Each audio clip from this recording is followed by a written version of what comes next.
সম্পর্কে আমি তো পরিষ্কার করে বলেছি, মমতা ব্যানার্জির পদত্যাগ ছাড়া কিছু চাই না আমরা। কারণ এই সমস্ত চক্রান্তের পেছনে উনি আছেন, সব উনি করেন না কারণ সব জানেন উনি চক্রান্তকারীদের বাঁচাবার চেষ্টা করছেন।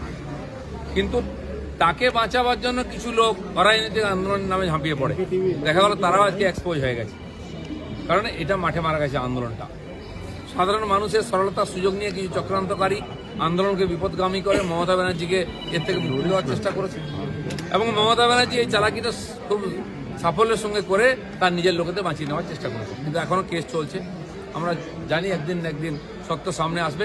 আমরা নির্যাতিতার বাবা মা আজ যে সত্যটা সাহস করে বলেছেন, আপনি হয়তো সাহস করে বলতে পারেননি, এই সরকারকে অনেকে ভয় পায়, তার জন্য আমি কংগ্রাচুলেশন করছি এবং আমি এটা ঘোষণা করছি আমরা শেষ পর্যন্ত ওনাদের সঙ্গে আছি।